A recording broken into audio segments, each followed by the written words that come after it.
נתן, אתה שומע אותי? אני שומע אותך, אלון. לא, אני בלי מצלמה, גם אתה. פשוט שתדע שאני כבר מחובר. אוקיי.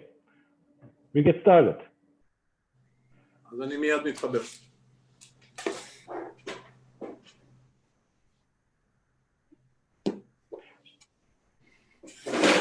Okay, good evening, Erev Tov, good afternoon, depending on where in the world you are right now.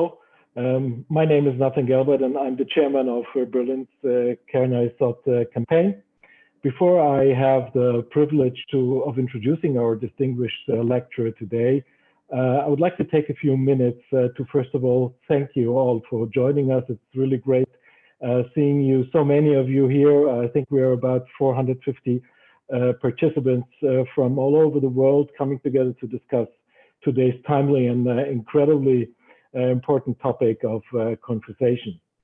So today's webinar is part of Kernel Yesod's Young Leadership Interconnection webinar series, which has been going on since the start of the corona crisis earlier this year. This series has brought hundreds of people together from around the world to hear from leading policymakers, ambassadors, and thought leaders. Ahead of the coronavirus crisis, our Young Leadership Division and iLink is our network for Europe's young Jewish professionals, set out to create a webinar series that would connect young leaders from around the world with engaging content. Friends, it's very important for me in personal and for all our campaigns to take a short moment for us to pay tribute to the life of Prime Minister Yitzhak Rabin, Zichrono Livracha, on the 25th commemoration of this assassination, which took place right around the corner here in Tel Aviv at Rabin Square. Prime Minister Rabin was a great supporter, as you all know, of Kernel Yesod and believed in building strong ties between the State of Israel and the international community. So today we will have the opportunity to hear from you, distinguished Ambassador Alon Pinkas, who served as Israel's Consul General in New York from 2000 till 2004. Prior to that, Alon, you served as the Chief of Staff to two foreign ministers, and you have been the advisor on U.S. affairs to former Prime Minister Ehud Barak. Ambassador Pinkas, you participated in Israeli-Palestinian negotiations following Camp David, and you've been a member to the UN Israel negotiating team on the Israeli withdrawal from Lebanon. And you also took part in the negotiations with Syria between the years 1999 and 2001. Alon, you have been appointed by Prime Minister Barak to the U.S.-Israel Strategic Policy Planning Group. And Ambassador Pinkas, you have been here with us today. We are privileged to have you leading today's discussion on a topic that is very important and necessary. We do have the discussion. We might not have a president yet, but a Q&A will definitely be following after today's lecture. And friends, you're all invited to submit your questions in the Q&A chat section of this platform. And now I'm really privileged, Alon, the screen is yours. Ambassador Pinkas, thank you very much. Thank you, Nathan. Thank you. Good evening to all of you from wherever you are. Nathan, before anything else, congratulations. I understand your son is just got engaged. I didn't know that people still get engaged, but now I've heard that not only do they get engaged, but your son is engaged. So congratulations. Secondly, I have to say that while for a moment there, I was impressed with my own biography until I had to remind myself that all the negotiations I participated with were unsuccessful. So maybe that says something about me. And all those foreign ministers that I served only served less than 2 years. So maybe that's partly my fault. But all that said and done, I would like to take 30 seconds, if I may, And although Natan mentioned it before, actually I'm speaking for Tel Aviv, so ignore the very impressive background. It's just for these purposes. I would like to take a few seconds to say his goal to Yitzhak Rabin. Natan mentioned it. Today is the 4th of November. I was there. I was 50 meters from where he was shot. I wasn't aware that he was shot. So it's not as if I was witness to history or present at the event itself, but I was 50 meters, and that day haunts me to this very day. And I think that to a large extent, it changed Israel in many, many deep, profound, and expansive ways.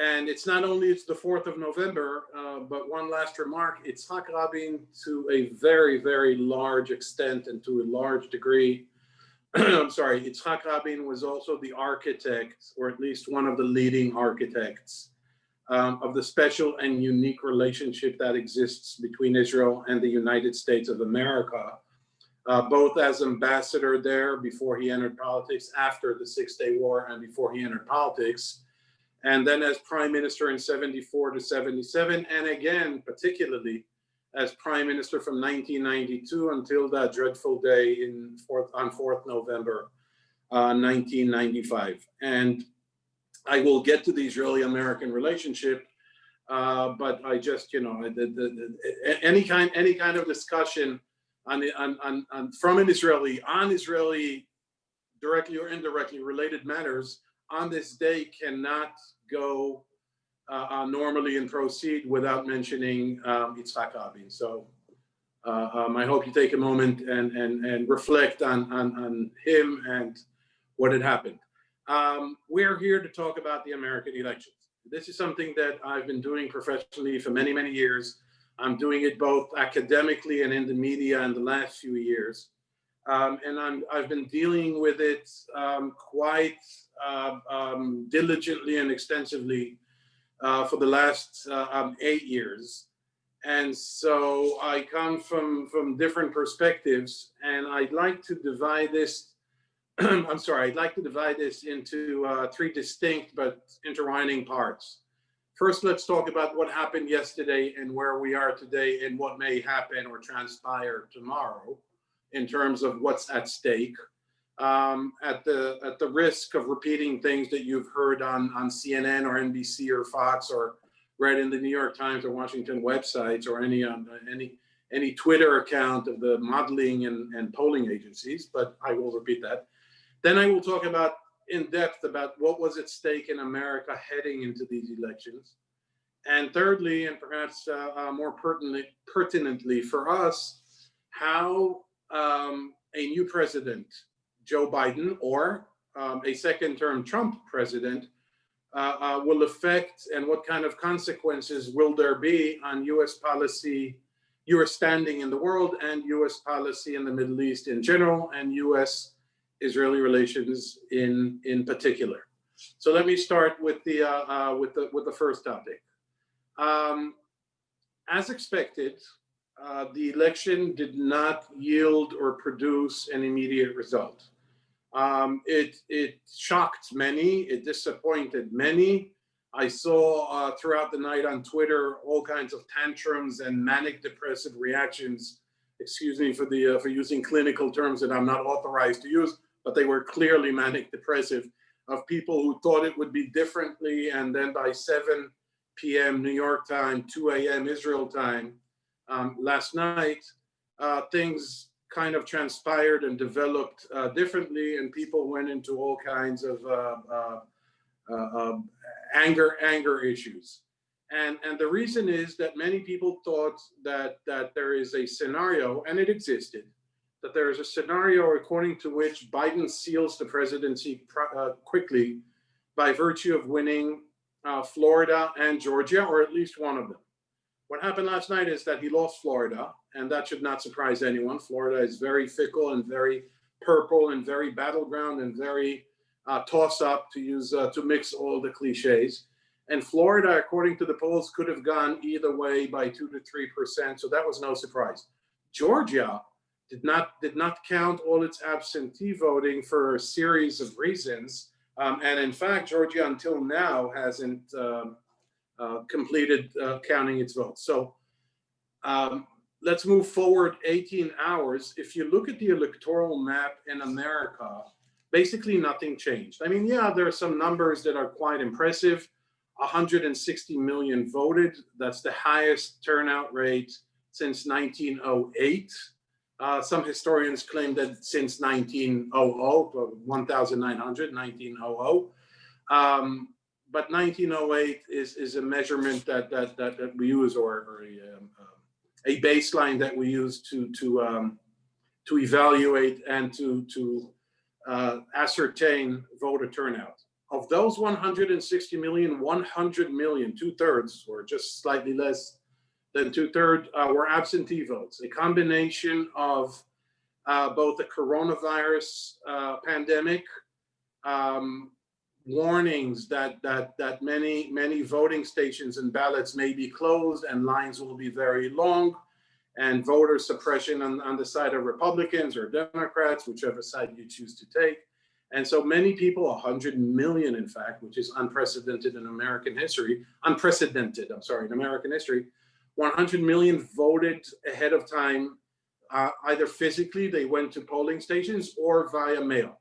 That created a burden and pressure on the system to count these votes.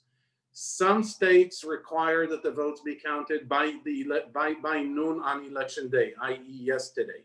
Some allow for absentee votes to be counted only a day later, which is why we are right now in a situation, in which none of the candidates, neither Joe Biden nor Donald Trump, has reached the coveted 270 electoral votes required to win the presidency. Where we are right now is that there are 4 states. There are about 8 or 9 states that haven't announced or haven't been pronounced or proclaimed as belonging or won by either camp, but there are 4 critical states that will determine the outcome of the election and the identity of the next president: Michigan, Wisconsin, Pennsylvania, and Georgia, as we speak right now. And this is still true and valid as of 15 minutes ago. The first 3, Wisconsin, Michigan, and Pennsylvania, roughly called the 3 Rust Belt states or upper Midwest states, these are the 3 states that in 2016 provided Trump with his then surprising victory. In those 3 states, in a combined majority of no more than 77,774 people in all 3 states combined, provided Donald Trump with the necessary electoral votes to triumph and to prevail over Hillary Clinton. Right now, those 3 same states may determine the outcome of the election as well. And there's Georgia, which I just mentioned. And there's also Nevada and also Arizona, although Arizona has been called for Joe Biden. But let's concentrate for the next 2 minutes on those 4 states. Where we stand right now is that Joe Biden needs to win 2 of those 4 states. Either Georgia with its 16 electoral votes, Pennsylvania with its 20 electoral votes, Wisconsin with its 10 electoral votes, or Michigan with its 16 electoral votes. Any combination of 2 of those states would give Joe Biden the required 270, because he also won Arizona and because he also won the 2nd district of Nebraska. I don't want to delve into that. It's not that important right now. Donald Trump, on the other side, needs to win 3 of those states to overcome the gap and reach 270. So ostensibly, Joe Biden's path is easier, smoother, and shorter. He needs to win only 2 of the 4. And as the counting of votes continues in all 4, it seems that right now, and I qualify this, right now, it seems that that Joe Biden is on his way to winning at least 2 of the 4, possibly 3, Michigan, Wisconsin, and Pennsylvania. By the way, he does not necessarily require Pennsylvania. If he just wins Michigan and Wisconsin, he reaches the 270 required electoral votes. So these are the paths. Now,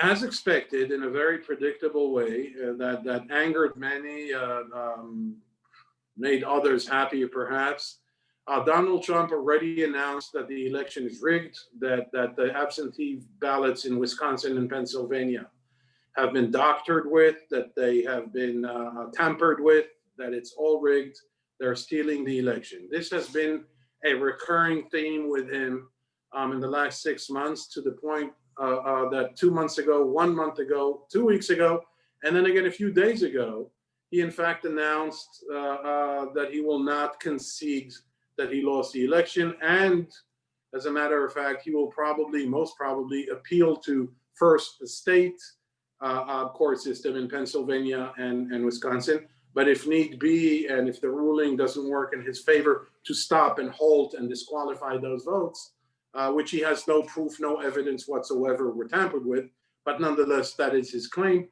And if the decision doesn't go his way, he's thinking of going to the Supreme Court, where he believes, on account of his hurried appointment of Amy Coney Barrett to the Supreme Court just last week, he has a safe majority that would probably rule in his favor. Personally, I doubt that we will get there.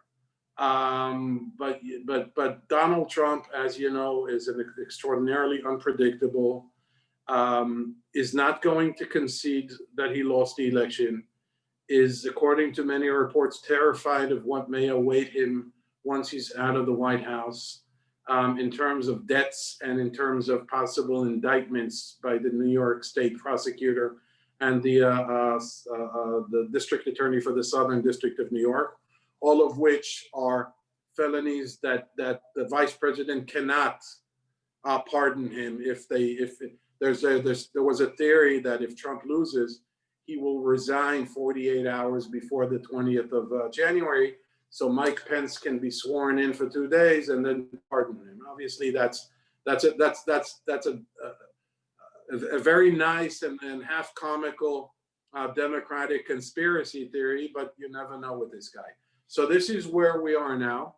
He proclaimed victory without any proof last night and again today.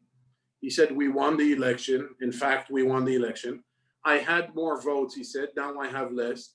By the way, that's what happens when you count votes. You had more, now you have less. You had less, now you have more. But this is a logic that is unacceptable or alien to him. This in terms of the possible scenarios for the next 2-3 days. So conceivably, if Wisconsin, if 2 of the 4 states, Wisconsin, Michigan, Pennsylvania, and Georgia, if 2 of the 4 declare Joe Biden to have won the state in the next 12 hours or 18 hours, then presumably he's the next president, irrespective of what Donald Trump may try to do in terms of halting the counting. There's still Nevada and there's still North Carolina, so it's not a clear path, but it looks as if it looks right now to be the most plausible path for Joe Biden. If both states do not, or if Michigan goes to Biden and say Wisconsin goes to Trump, then we move into the nightmare scenario of everything hinging and hanging and concentrating on the state of Pennsylvania with its notoriously slow counting mechanism and wide gaps between the election day voting and the absentee voting. The absentee apparently favoring Democrats heavily, the election day counting apparently favoring Donald Trump and the Republican Party. One other aspect before I get to the second topic, one other aspect of this that's important to explain. I started with describing to you all the tantrums and the anger outbursts that I witnessed last night on Twitter and some in some WhatsApp groups that I belong to in America. One of the things that got people really upset is the fact that they expected the Democrats to win the Senate. If this was a clear Democratic win, a landslide, a tsunami, a blue wave, and all these cliches, then according to their logic, Joe Biden should have won by 350, 370 electoral votes in a resounding repudiation of Trump and Trumpism. That's my next topic. I'll get there in a moment.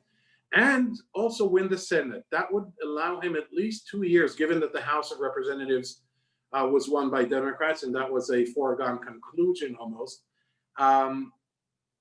The idea was that you control all three organs, the presidency, the Senate, and the House, and you're free to do a lot of things, at least for 2 years, including, by the way, of expanding the Supreme Court by two judges to create a more balanced Supreme Court that now favors conservatives / Republicans by a majority of 6-3. This leads me to the second topic of what was on the agenda as we headed into these elections. But before that, there's one thing that I'm almost certain that most of you are familiar with, but it's still worth reminding. And that is that, you know, we deal with the American, I mean, I do it professionally, you do it as a hobby, some of you may do it professionally too. I don't know who you are because I can't even see you. But you know, every 4 years we delve into the nuts and bolts of the American system. And,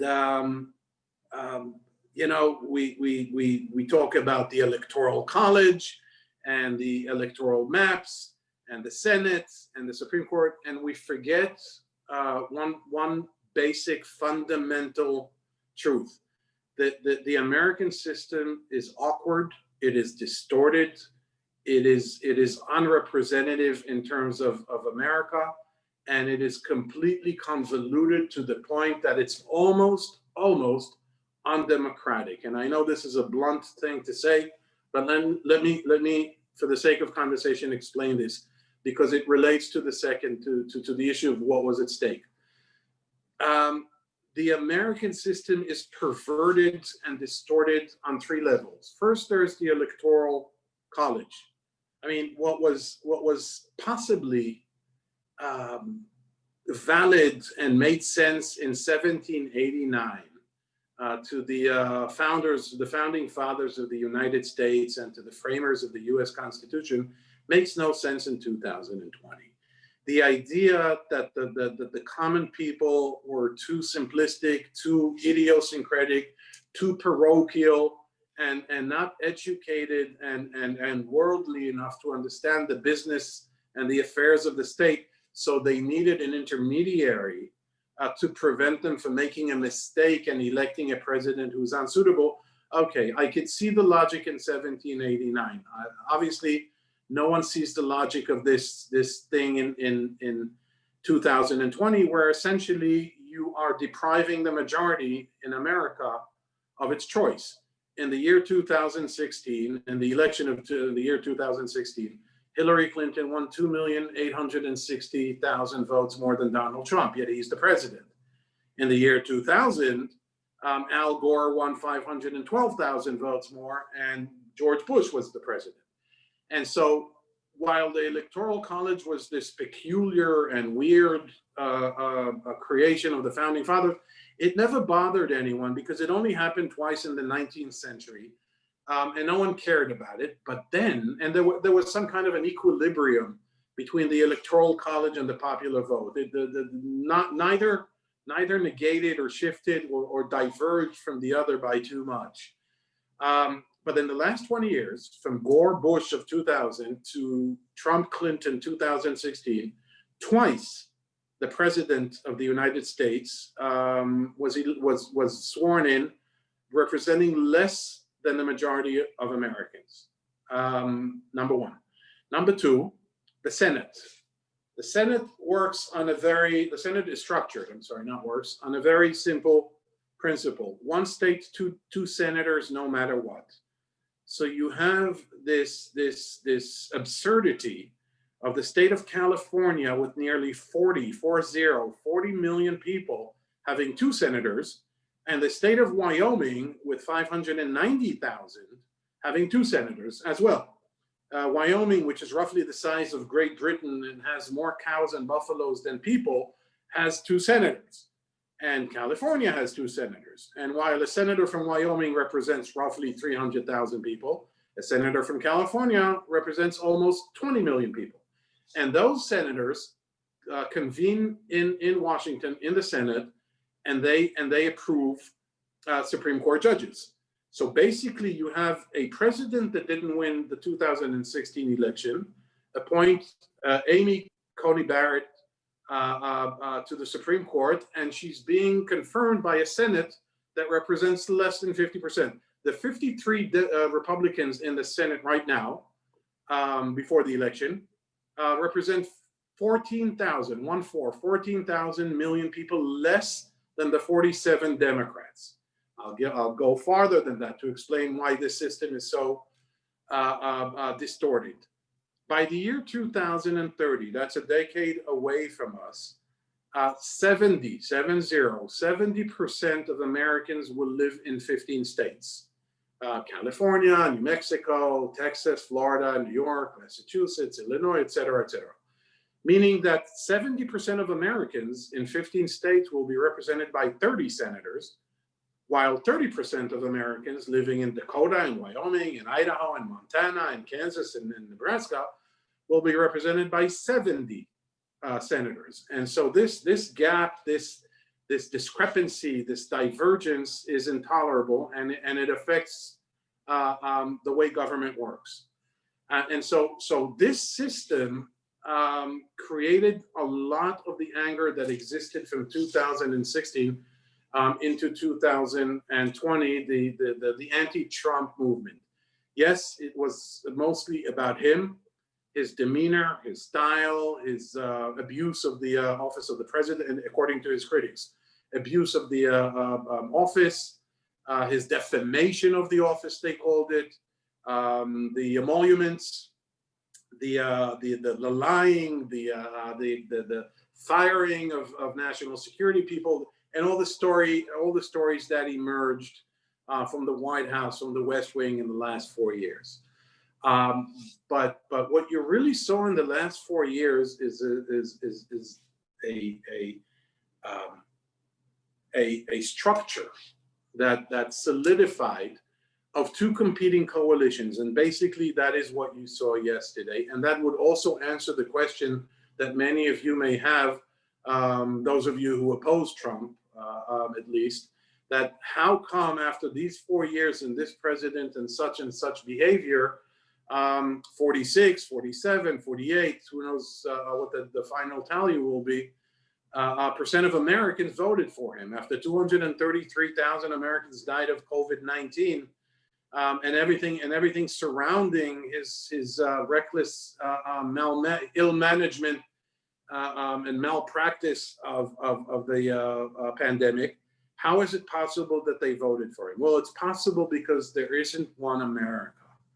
There are 2 Americas right now. And I know I'm oversimplifying things, but this is something that affects us too, which I'll get to in a few moments. There are 2 coalitions right now in America, and they both met at the ballot box yesterday. And let's call one of them a transformative coalition. That is the blue coalition, that is the Democratic coalition. And the other is the restorative coalition. Let's start with the transformative. This is a coalition that is based mostly on women, educated women, Jews, Blacks, Asians, young people, professionals, college graduates, urban. They are all, 90% of them live in major urban metropolitan areas. And you see that in the polls. And that is why, that is part of the reason why Biden's showing in some states that are considered Republican was relatively impressive, and as was Clinton's in 2016, because the cities are becoming more and more Democratic. This coalition is about transforming America into a more diverse, multi-ethnic, multicultural, more progressive, more liberal, more tolerant society. They mostly, these are people who are middle class or upper middle class, if I look at the median income, and to which you have to add the African American, 90% of the African American community, and roughly 60 or 65% of what is called in general the Latino community, which is not a fair characterization because there are various groups inside this general title that are very different from it.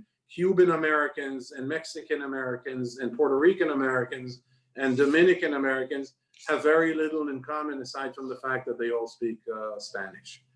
Yet Americans tend to call them the Latinos or the Hispanics. On the other side, there is the Restorative or the Restoration Coalition. These are people that are anxious that their country is changing in front of their eyes and that they are being left out.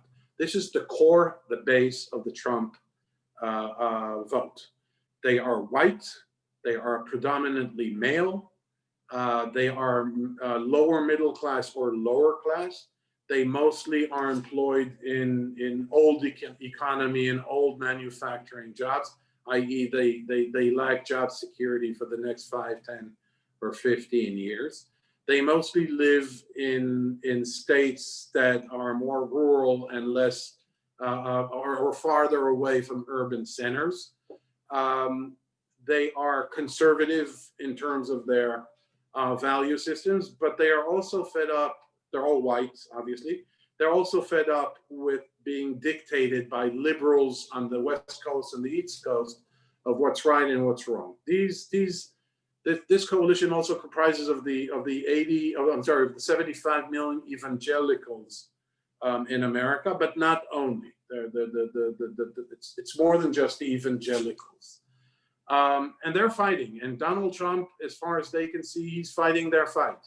They hate the government, they hate the banks, they hate the bureaucracy, they hate the Democrats, they hate elites, they hate the liberals, they hate politically correct, they hate the gays, they hate everything around them. And when I say hate, I'm obviously generalizing perhaps somewhat unfairly, but if I look at the common denominators of both coalitions, this is what was at stake yesterday. And anyone who's asking, how is it that after 4 years of Donald Trump and his performance and what he has done and what he hasn't done, how is it even conceivable that he is still supported by and voted into office for a second term by 47% after polls and poll after poll indicated that over 55% of Americans don't think he deserves a second term, yet 47 or 48% showed up and voted for him. The answer is because this is an America that's different from the other America. And these two Americas are increasingly having little in common. The more ideological, the more value-based, the more identity politics it becomes, the less they have in common with each other, which is a major change because it affects America's ability to govern itself. And you see that in the last 10 years, and you see that particularly in the last 4 years, how difficult it was, that nothing can be done, that there's a toxic partisan atmosphere, that there's nothing sacred, nothing bipartisan, almost zero cooperation between the parties. There was a time 20 years ago, 30 years ago, 40 years ago, when you took a Venn diagram, you had the conservative side of the Democratic Party and the liberal side of the Republican Party met, and they called it the Senate. And deals were struck there. Speaker of the House Tip O'Neill and Ron, a Democrat from Massachusetts, and I'm sorry, from New York, and President Ronald Reagan, Republican of California, they met twice a week and they cut deals because you need to govern America. The idea that Mitch McConnell would even meet with Barack Obama was unfathomable. The idea that Nancy Pelosi, Speaker of the House, would meet and reach a deal with Donald Trump is almost incredulous. And so this is where America finds itself, in a system that is broken, in a country that is divided and atomized and almost hostile between its two major components. That leads me to the third and final topic, America and the world. Well, there's an almost other topic, what's next, but before that, America and the world. Okay, I'm sure that all of you have seen Donald Trump's behavior in terms of foreign policy and the world. And there is an almost unbelievable and almost irreconcilable difference between the things he said he would do, the things he said that were actually on the money and right and or at least valid, and the policies or lack of policies that he implemented or did not implement, say in China, say with Mexico. But if we try to frame it in macro terms, it's very simple. Donald Trump tapped into existing sentiments, not of isolationism, but America first. It's a process, to be fair to Trump, that began before Trump. Even Barack Obama, an internationalist, an interventionist at heart, even he began a process of drawing America back from all kinds of military adventures in the Middle East and overextensive commitments abroad. And he was standoffish when it came to some crises that he needed to deal with during his term, say in Libya, say in Egypt, say in Syria, say in Crimea. And in the Far East, he more or less allowed the Chinese to do whatever they want. And so in came Donald Trump, but Donald Trump is Donald Trump. He never came with a policy. He came with valid points of criticism that were never framed as an alternative policy. He withdraws the US from the Iran nuclear deal, never proposes a better deal, never suggests that perhaps the deal should be amended and modified and renegotiated. He just withdraws unilaterally and declares the agreement to be null and void, which is nonsense, because the deal was not bilateral between the US and Iran. The deal was a multi-party deal that included China, Russia, Germany, France, Britain, under the auspices of the UN. Then he withdraws from the Paris Climate Accord. Then he courts his new buddy and pen pal, Kim Jong-un of North Korea, which I thought was a great idea, to think out of the box and court Kim Jong-un, except that in the process, he ruined relations with Japan and South Korea, and essentially dissolved, not officially, but effectively dissolved the post-1945, or at least since the fall of the Soviet Union, type of alliance that the US had with Japan and South Korea, to stem, or at least to keep tabs on China's growth and geopolitical expansion. The same thing he did with Mexico and Canada on NAFTA. He then proposed to withdraw from NATO on grounds that the NATO countries are not paying their dues. To make a long story short, he said a lot of right things, aired a lot of criticism and grievances that the US had justified, but never followed up with policy. That plus his personality and his 3 a.m. weird tweets that contradict whatever was said the day before, that contradict what the State Department said the day before, which contradicts what the National Security Advisor said the day before. And so the immediate victim of such chaos and anarchy is obviously American reliability, but more so American credibility. There was a time since 1945 that there was that an era called Pax Americana was launched, in which the U.S. was not only the U.S. not only drafted a world order, it constructed a world order, it regulated a world order, it prioritized a world order, and it mediated when necessary between various parts. And that was geopolitical, that was military, and that was financial. After the fall of the Soviet Union, there was at least a decade's worth of US sole hegemony. This is before the rise of China. And since Trump became president, America lost credibility. Because since 1945, anytime an American president stood up and spoke, whether you liked it or not, endorsed it or rejected it, you took it seriously because you knew that there was credibility and deterrence and might and intent and seriousness behind it. Whether you agreed with the policy or disagreed, whether it was Barack Obama or Ronald Reagan, whether it was Dwight Eisenhower or Bill Clinton or Jimmy Carter, you took the American president seriously.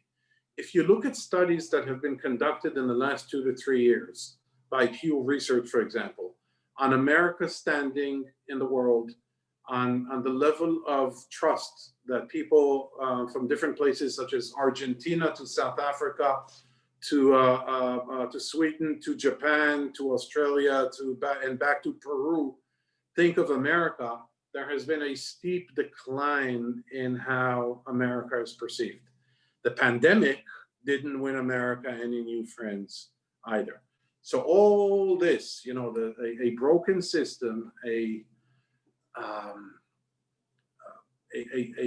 different standing in the world than the one we have been used to, a dereliction of or a absent-mindedness in terms of American presence in focus points of international crises, even an abrogation of America's own commitments, has led to a point where everyone in the world was looking at this election in a very different way than it did to other elections. I mean, if you look at other election cycles, it didn't really matter if you live in Switzerland or if you live in Australia, if you live in Canada.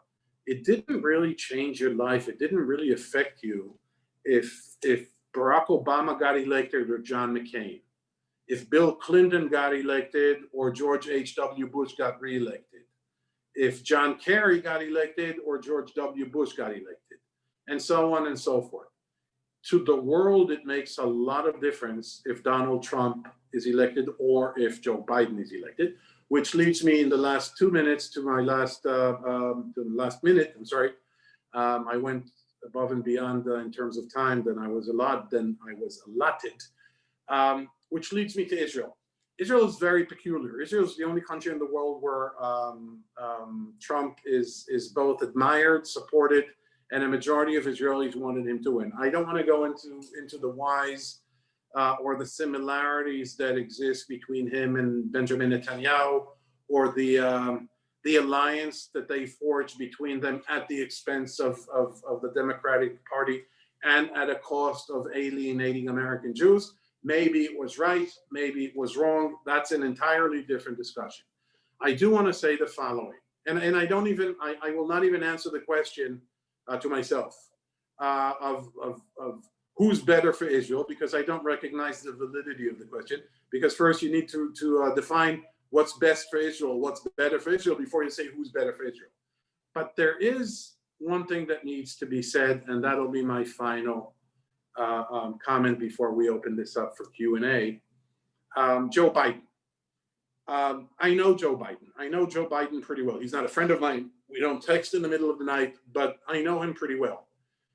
He's been a senator for 36 years. He has been the vice president of the United States for 8 years. So we can evaluate empirically his voting record on Israel. We could look at his announcements or declarations or statements pertaining to Israel. we can look at times when there was friction between the U.S. and Israel, and how Joe Biden approached that friction, and his record will show you, and his record will prove to be impeccable. I don't think that currently in Washington, Israel has better friends than Joe Biden has. It has friends just as good as him, no one better than him. And I'll give you one example. In 2014, while Israel was negotiating a new foreign military aid package, and at a time when the relationship between Prime Minister Netanyahu and then President Barack Obama was very bad, was bad from the beginning, but by 2014, it was really bad, not as bad as 2015, but very bad. Israel reached a point where it was short $275 million in developing. We were short $275 million in funds to continue the development of David Shield, the anti-missile system. Because the military was hesitant and reluctant to approach Netanyahu, to approach President Obama, the defense minister approached Joe Biden, the vice president. Within 6 days, less than 1 week, Israel received $275 million. So anyone who is concerned, or when I said David, I meant the Iron Dome. The David thing is a different system. The Iron Dome anti-missile. So anyone listening to this conversation, or anyone that you know who has any concerns that if Joe Biden is indeed the next president, which he has at least a 50% chance of being, if he's friendly, if he's sympathetic, and if he's totally committed and supportive of Israel, I can assure you, at least from what I know, that he is as good a friend than we could ever have. I'm sorry, I spoke too much. Nathan, I'm sorry. I will be more than happy to answer Q&A. Thank you so much. So first of all, Ambassador Pinkas, thank you so much for this incredibly insightful and pertinent lecture, and for taking the time to be with us today, and also for taking the time for staying with us. And this brings us to our distinguished friends here, waiting patiently to have the opportunity to pose a few questions. I was given the privilege to also ask one question, and I would like to ask you, we have seen recently very interesting developments between some Gulf countries and Israel formalizing relationships, like the United Arab Emirates, Bahrain. We have seen Prime Minister Netanyahu visiting Oman Yes. not too long ago, and we have seen Sudan declaring formalization of ties. We have seen Israeli airplanes flying officially over Saudi Arabian airspace. So what's about Riyadh? They have not announced anything officially. It seems that they are waiting who is winning the elections. And what do you think? What are they waiting for? What would be the two alternatives in case of either Trump or Biden will make the race from the perspective of Riyadh? Well, you're talking just about the Saudis, or you're talking about other countries that may? No, about the Saudis. Well, I'll tell you, here's the thing. I think that the Saudis are interested more than anything in weapon systems, particularly the F-35. I think they believe they can get the F-35 stealth bomber and fighter from the Trump administration, and they are extremely uncertain that they will get such an advanced system from a Biden administration. Obviously, I don't speak for a Biden administration. It doesn't even exist. Nathan, but I think the Saudis are looking very worried and very anxious at who the next president is, because they know that there are many Democrats who are extraordinarily unhappy with their human rights record, with the murder/assassination of Khashoggi 2.5 years ago, And I think that the Saudis are just waiting to see what kind of diplomacy they are going to need to play. I think that this, in fact, gives leverage to the Biden administration to get the Saudis and Israel closer. But what I am less sure about is the level of trust that will exist between a Biden administration and the current Israeli government. But as for the Saudis, ostensibly, Nathan, they demand that there be some, unlike the Emirates, unlike the UAE and other Gulf countries, certainly Sudan, Saudi Arabia, by virtue of the holy places to Islam and its size, the Saudis can't allow any kind of normalization without real movement on the Israeli-Palestinian issue. And they will need something more than declarations on, oh, yeah, sure, we'll meet with Mahmoud Abbas, oh, yeah, we intend to relaunch and re-enter a peace process. But I think that because the Saudis are like that, it'll be easier for a Biden administration to elicit them and to entice them into some kind of a process. Thank you very much, Alon. This brings us to a question from Samson Elia from London. Samson is asking, if Biden wins, which seems likely, he has very anti-Semitic people in the background, AOC, Tlaib, Omar, etc., who could push Biden to be very anti-Semitic and very anti-Israel? So Biden has already been on the phone to Abbas. So Samson, could Biden and his squad be huge trouble for Israel and the Jews? And if I may add, could it be that we'll be seeing Bernie Sanders through the back door coming into a US-led government as a Secretary of State, possibly? Is that a question or a statement? Okay, Mr. Sampson. Sampson from London? Mr. Yes. Sampson or Sampson? I'm sorry to... Samson Elia. Samson Elia, okay. First of all, the person who said there are good people on both sides after a murder in Charlottesville about neo-Nazis was Donald Trump, not Joe Biden. Secondly, Biden supporters regularly wave swastikas. This is not to say that Donald Trump is an anti-Semite. But all I'm saying is that there are many that the most anti-Semitic elements in America are from the right wing, and they support Donald Trump. That being established, there are very unsympathetic borderline anti-Semites on the left, but I don't think that they surround Joe Biden. Ilhan Omar, who I have very little sympathy for, is not around Joe Biden. She's a congresswoman from Minnesota who just won re-election yesterday.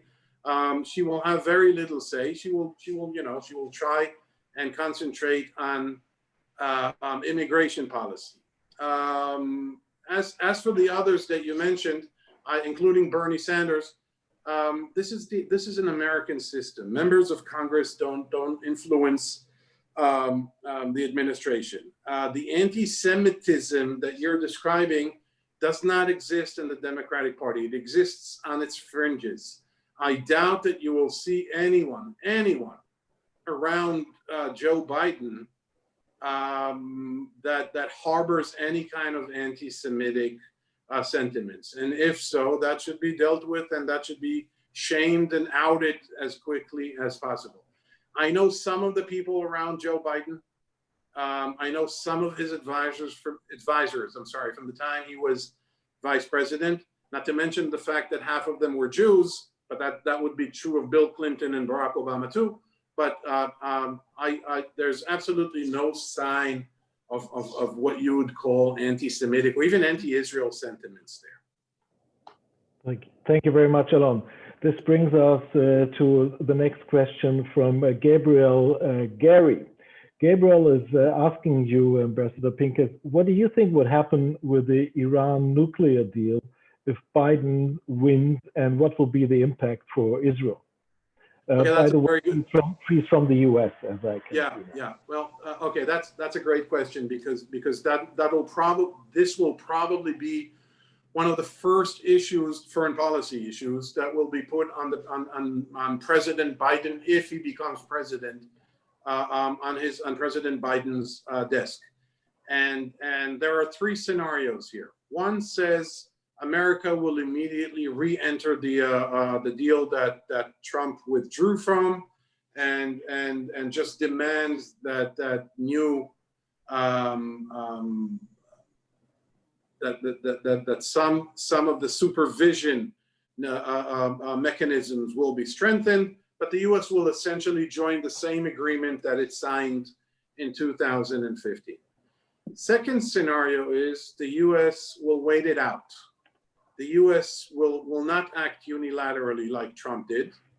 Biden will probably be apprised of the fact that the Iranians have not collapsed under the sanctions, but in fact have accelerated their nuclear program, even though they are still not in a major or fundamental violation of the agreement. But on all margins, they have made dangerous advances, and so a President Biden, according to this scenario, will meet with the Russians, the Chinese, the Germans, the French, and the Germans, and ask them to, or offer them to come to some kind of understanding that a new agreement needs to be made based on the old one, but a new amended, modified agreement needs to be made.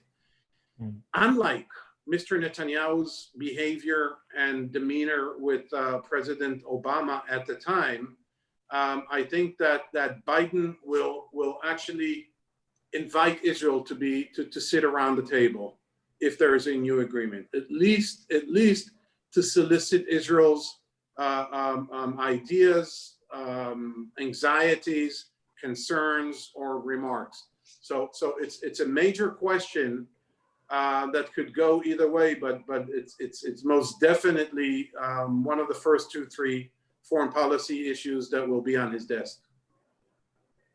Thank you very much. And this brings us to our last short question. And we have here Anael Arki from Switzerland. I thought we have 452 questions. Just one more? Well, we can stay afterwards, but I think we should come to the end slowly. So Anael is asking Ambassador Pinkas, you said that the American system is almost undemocratic, but what happened? The American political system have not changed for years. So how it became so unrepresentative, politically speaking? Because that's a great question. Because of those distortions in the system, the Electoral College that makes a vote in Wyoming worth 37 times the force and impact of a voice in California. See, California, if the margin for Biden is 6 million in California or 3 million, it doesn't matter. The 3 million are got one vote over 50%, and the rest are thrown into the dustbin, into the garbage can. And it just goes toward the electoral vote. And so people are fed up with that distortion. The second distortion, I'm sorry, is the one I mentioned about the Senate, that it's not representative because of the structure of the one state, two senators rule. In order to balance that, you need to add states. You can add states, and that by the way is a scenario that the Democrats entertained until a few days ago. Now it's becoming sort of clear that they won't have a majority in the Senate, so it becomes moot. But the idea was to perhaps admit Puerto Rico and the District of Columbia, and maybe even Guam, as new states by creating. Enlarging the Senate by 2 or 4 or 6 senators that would probably be Democratic. And the third distortion is the gerrymandering, meaning the way congressional districts for the House of Representatives are being drawn in a way that discriminates against small towns or inner city Black communities. They are drawn, ergo gerrymandering. The Mandarin comes from salamander because of the way it moves. this system needs to be amended, and it needs to start with the abolition of the Electoral College. Two recent polls that I saw, one by Gallup a few months ago and another by Pew Research that I mentioned beforehand in a different context about a year ago, had over 60% of Americans who support the abolition of the Electoral College. By the way, pick a random American, not a political science professor, not a member of Congress, not a journalist in the New York Times, just a random American. Ask him, listen, I'm from Switzerland, I don't know, could you please explain to me how the Electoral College works and why do you need it? I doubt, sir, you will get an answer. Okay, so really thank you so much. We are expecting some more thrilling hours to see, or maybe thrilling days, who will be the next president of the United States. Thank you so much. Friends, you have seen in written that we are inviting you to our next webinar. It will be taking place on Sunday, November 22nd at 8 p.m. Israel time with Dr. Orit Wolf. She's an acclaimed pioneer, mentor, lecturer, and business consultant in the era of innovative thinking and creative marketing. She will discuss leaving a stamp in a post-corona world, how to survive in the market and leave your personal mark. The link to register can be found in this chat. Thank you so much to everyone. Have a great afternoon. Have a great evening. Shalom and Litraut.